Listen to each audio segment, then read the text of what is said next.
Muchas gracias, señora presidenta. Buenos días, señor ministro. En primer lugar, permítame felicitarle de nuevo, como ya he hecho en privado, por su nombramiento.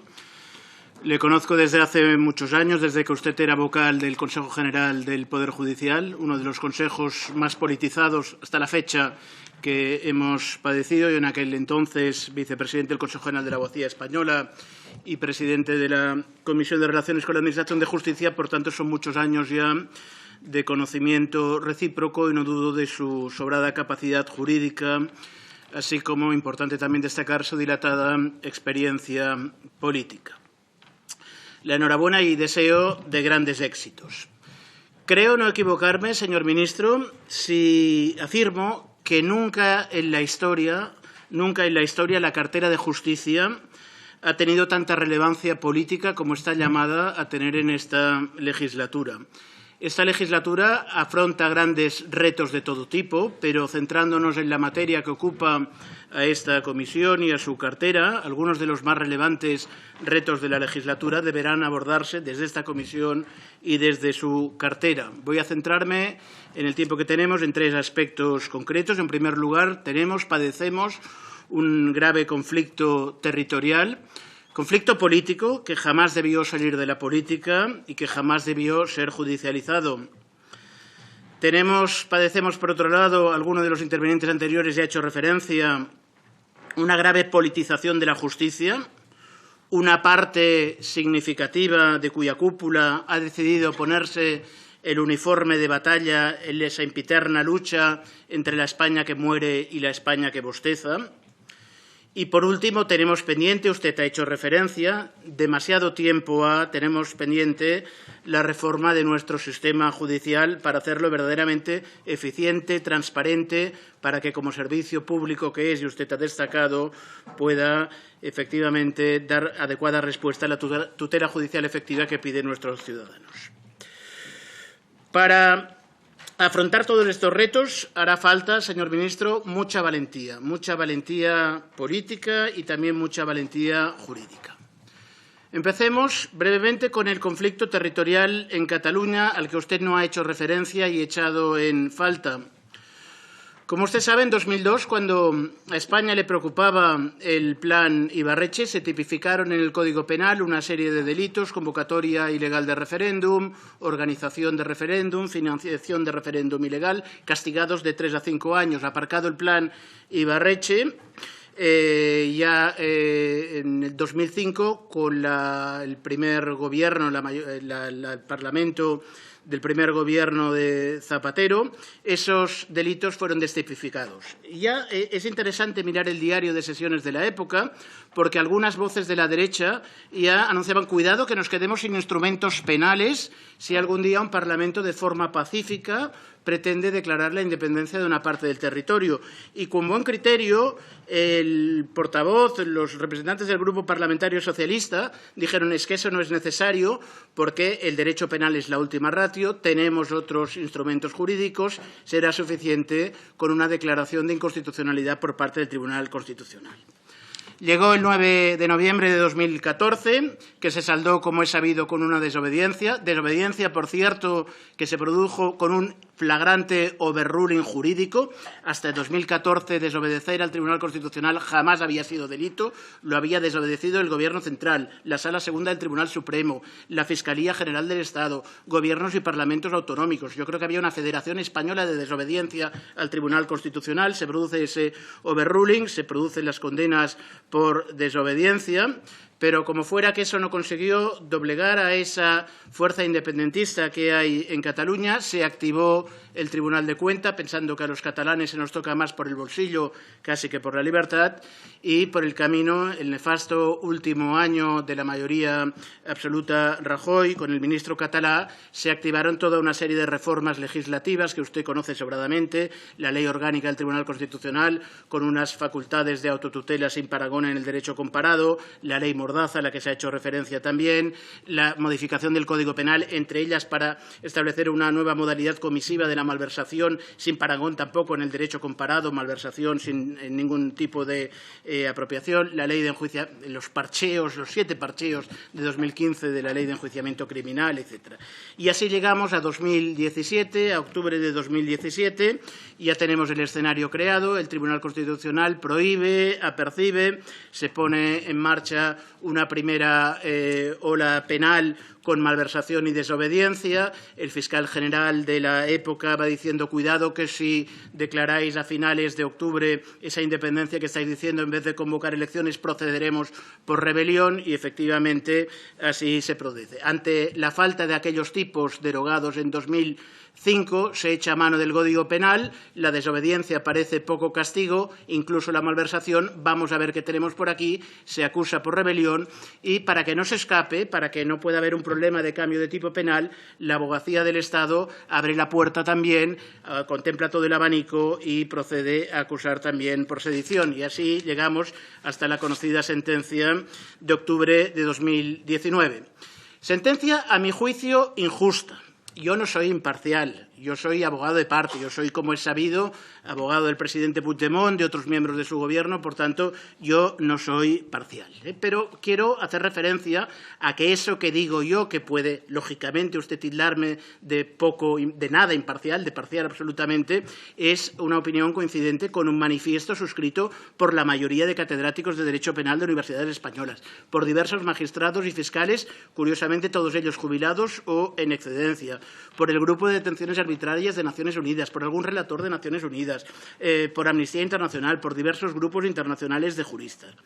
Todo ello, yo también voy a hablar de algún libro mío, lo he desarrollado en un libro que no es imparcial, pero que se intenta ser riguroso, como que ya imagino que usted no tendrá demasiado tiempo para leer un panfleto separatista, se lo dejaré a su equipo, tiene usted un excelente equipo y espero que ellos sí puedan leerlo y como mínimo contrastar opiniones. Pero en todo caso, comparta o no mis argumentos, que probablemente no comparta, tanto usted como la propia Sala Segunda es muy consciente del elevadísimo riesgo de que el Tribunal Europeo de Derechos Humanos acabe anulando la sentencia del procés. No lo digo yo, lo ha dicho alguien mucho más cercano a usted que yo, que es el magistrado, el catedrático, el profesor Luis López Guerra, en el último monográfico de Teoría y Derecho de diciembre del 19, y me temo que el riesgo de que la justicia europea acabe revocando esa sentencia con grave descrédito para la justicia española, como dice López Guerra, es muy elevado. Como mínimo, convendrá conmigo que la sentencia es como mínimo discutible y, como decía, el elevado riesgo también de que la justicia europea acabe dando un revolcón a la justicia española. Por eso le exhorto a que se anticipen y sean valientes y que deroguen completamente tanto el tipo de sedición como el tipo de malversación sin apropiación. En Alemania se derogó en el año 70. En Francia e Italia exigen violencia instrumental y está castigado con 1 año de arresto. Por tanto, que no se nos venga con argumentos de derecho comparado. Deroguen, no suavicen, porque eso no va a solucionar el conflicto, no va a desescalar el conflicto y seguirá manteniendo la puerta abierta a que se acuda al Tribunal Europeo de Derechos Humanos. Y háganlo además para demostrar que son una izquierda homologable europeamente. La derecha seguirá protestando igual. Hemos oído hasta ahora la parte, se supone, más moderada de la derecha. Nos quedan 2 intervenciones. Por tanto, si esa ventaja tiene usted, haga lo que haga, tanto si hace como si no hace, la derecha va a protestar igual. No espere ningún consenso, como ya hemos visto, ni ningún acompañamiento por su parte. Sean, por tanto, valientes. Entro muy rápidamente ya en el segundo bloque, la politización de la justicia. Los datos son demoledores. Los datos del Eurobarómetro de la Unión Europea, el específico de justicia, nos señalaban que la percepción ciudadana respecto a la lucha contra la corrupción, España era el segundo país por la cola en la Unión Europea, justo solo detrás de la República Checa.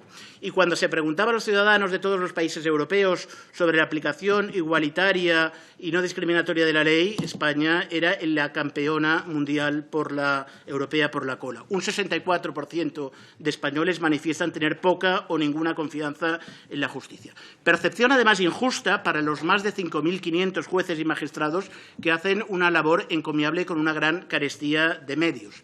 Como usted ha señalado, en euros por cápita estamos por encima de la media europea. Por tanto, el problema no es ese, se ha de mejorar, por descontado.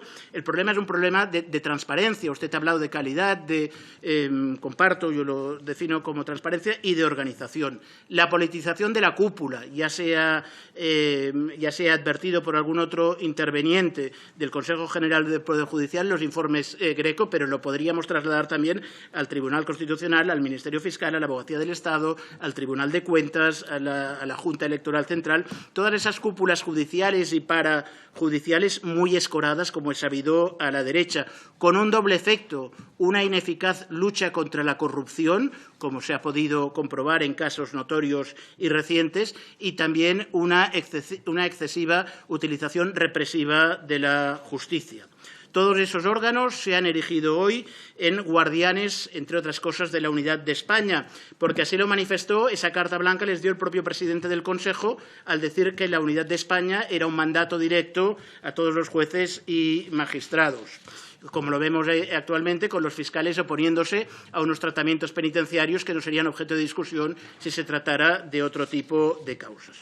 No lo permitan, porque eso no solo alimenta y acrecienta el conflicto político, sino que además tenga claro, señor ministro, que los adversarios ahí no solo somos los independentistas catalanes, los adversarios son también ustedes, la izquierda, porque la lucha es contra todo el que se atreve a desafiar el statu quo de algunos poderes dominantes.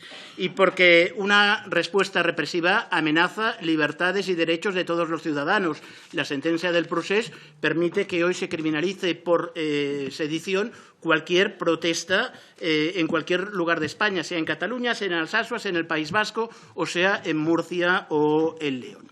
Y entro ya muy brevemente en el tercer bloque, sobre la eficiencia de la justicia. Pese al elevado presupuesto, tenemos una de las peores tasas de pendencia de la Unión Europea, una duración promedio de los procesos superior a la media europea, teniendo el triste récord de ser los subcampeones en duración en algunas materias, especialmente grave en materia civil, en materia laboral, pero los segundos en Europa, solo por detrás de Italia, en materia de insolvencia. Mucho trabajo por hacer, mucho trabajo por hacer. Cierto que se empezaron en 2009 y 2011 una serie de reformas positivas que quedaron truncadas por el cambio de mayorías parlamentarias. Sobre esta materia está casi todo teorizado.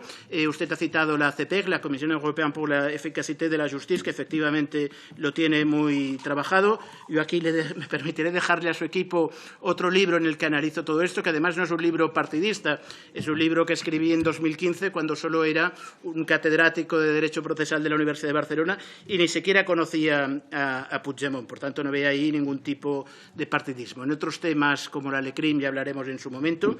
Y acabo, señor ministro, deseándole suerte, reiterando la exhortación a la valentía en los tres ámbitos que le he dicho. En esa dirección les acompañaremos. En esa dirección les acompañaremos para desescalar el conflicto político, para poner coto a la derecha judicial y parajudicial y para avanzar hacia una justicia más eficiente y transparente. La derecha, como le decía, vociferará igual. Por tanto, sí, me queda 1 minuto 32, según he puesto el cronómetro.